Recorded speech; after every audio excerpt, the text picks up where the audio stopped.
Hi friends, మీరు చూస్తున్నారు love India 143 Sunil YouTube channel. ఈరోజు విషయం ఏంటి అంటే, చాలామంది నాకు కాల్ చేసి అడుగుతున్నది ఏంటి అంటే, బర్డ్ ఫ్లూ గురించి చెప్పండి సార్ అని చాలామంది అయితే నాకు ఈ మధ్యలో ఫోన్ చేస్తున్నారు. దానికోసం అయితే ఈ వీడియో ఫ్రెండ్స్, అతి భయంకరమైన వైరస్ అది. దాని గురించి అయితే నేను చెప్తాను. ఇంకెవరైతే మన ఛానల్ని సబ్స్క్రైబ్ చేసుకోకుండా చూస్తున్నారో వాళ్ళు తప్పకుండా సబ్స్క్రైబ్ చేయండి. ఒక లైక్ అయితే కొట్టండి. లైక్ కొడితే ఎందుకంటే మన యూట్యూబ్లో మన వీడియో ప్రమోట్ అవుతుంది కాబట్టి తప్పకుండా ఒక లైక్ కొట్టండి. ఇంకా దీని గురించి మాట్లాడో కామెంట్లో పెట్టండి, లేకపోతే ఫోన్ చేయండి. ఓకే ఫ్రెండ్స్, ఇప్పుడు ఈ విషయం ఏంటంటే బ్లడ్ ఫ్లూ గురించి చెప్పండి అని చాలామంది కాల్ చేస్తున్నారు. అయితే ఈ బ్లడ్ ఫ్లూ ఎందుకు వస్తుంది, దాని లక్షణాలు ఏంటి, అది రాకుండా ఉండాలంటే మనం ఏం చేయాలి అని ఫస్ట్ ఆలోచించాలి. అయితే బ్లడ్ ఫ్లూ అది పక్షుల ద్వారా వస్తుంది. ఎక్కువ వచ్చేదే కేవలం పక్షుల ద్వారా వస్తుంది అన్నట్టు. ఈ పక్షులు ఆ వైరస్ పక్షులకు వస్తుంది.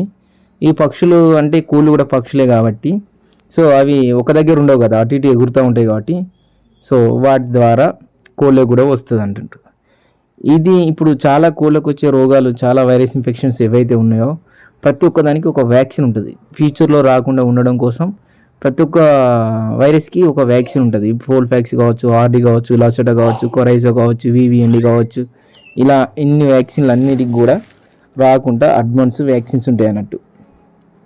కానీ ఈ బర్డ్ ఫ్లూకి మాత్రం అడ్వాన్స్ వ్యాక్సిన్ లేదు. ఇది గుర్తుపెట్టుకోండి. అన్నిటికీ వ్యాక్సిన్స్ ఉంది కానీ ఈ బ్లడ్ ఫ్లూకి మాత్రం రాకుండా ఉండడానికి వ్యాక్సిన్ లేదు. మరి రాకుండా ఉండాలి అంటే ఏం చేయాలి అంటే, ఫస్ట్ ఆఫ్ ఆల్ మన దగ్గర పక్షులు ఎక్కడైతే ఉంటాయో, మన కోళ్ళవి ఎక్కడైతే ఉంటాయో అక్కడికి వేరే పిట్టలు రాకుండా, కాకులు రాకుండా, కొంగలు రాకుండా, గద్దలు రాకుండా చూసుకోవాలి. అది ఎక్కువ వాటితోటే స్ప్రెడ్ అవుతుంది కాబట్టి ఫస్ట్ వాటిని కంట్రోల్ చేసుకుంటే మన కోళ్ళు సేఫ్గా ఉంటాయి. Next biosecurity compulsory. బయోసెక్యూరిటీ అంటే ఏంటి అంటే, మనం ఎప్పుడైనా సరే వేరే బ్లడ్ ఫ్లూ ఉన్న షెడ్కి మనం వెళ్ళొద్దు. ఇంకొకటి ఏంటి అంటే, ఎక్కడైతే బ్లడ్ ఫ్లూ ఉందో వాళ్ళని మన షెడ్ వాడికి రానియొద్దు. ఇవి రెండు గుర్తుపెట్టుకోవాలి. మనం బ్లడ్ ఫ్లూ ఉన్న దగ్గరికి వెళ్ళొద్దు, బర్డ్ ఫ్లూ ఉన్న షెడ్ నుండి మన షెడ్కి రాకుండా చూసుకోవాలి. ఇది కంపల్సరీ. ఎందుకంటే ఆ వైరస్ మనుషుల ద్వారా కూడా, కోళ్ళ నుండి మనుషుల నుండి కూడా స్ప్రెడ్ అవుతుంది అన్నట్టు. అది అంటురోగం అన్నట్టు. కోళ్ళకు వచ్చేటి చాలా మట్టుకు అంటురోగాలే ఉంటాయి. సో కోళ్ళ నుండి మనుషుల నుండి మన కోళ్ళకు వచ్చే అవకాశాలు ఉంటాయి. కాబట్టి మనం జాగ్రత్తగా బయోసెక్యూరిటీ తోటి మాత్రమే దీన్ని కంట్రోల్ చేసుకోగలుగుతాం. వచ్చిన తర్వాత దీనికి మెడిసిన్ ఉండదు. ఏ యాంటీబయాటిక్ వాడినా, ఏ మెడిసిన్ వాడినా కూడా ఇది కంట్రోల్ అవ్వదు. దీనికి మెడిసిన్ లేదు, వ్యాక్సిన్ లేదు, కంట్రోల్ అవ్వదు. ఇది కంట్రోల్ కావద్దు, రాకుండా చూసుకోవాలి అని అంటే మాత్రం మెయిన్ మనం చేయవలసింది ఒక్కటి ఏంటి అంటే, బయోసెక్యూరిటీ. షెడ్ చుట్టూ, మన షెడ్ నుండి ఒక 20 ఫీట్ల డిస్టెన్స్ వరకు ఏం చేయాలంటే స్ప్రే చేయాలి, ఫార్మోలిన్ స్ప్రే చేయాలి.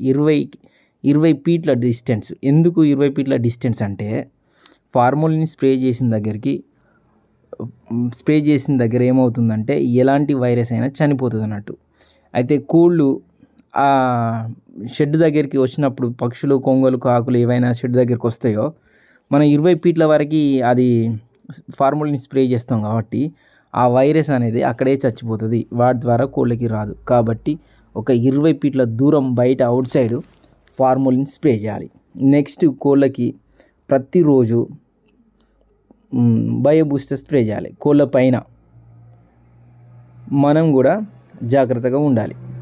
దీనికి ఇంకా బెస్ట్ అంటే మాత్రం ఇదొక్కటి, బయోసెక్యూరిటీ మాత్రమే. దీనికి వ్యాక్సిన్ లేదు, ప్లస్ మెడిసిన్ లేదు.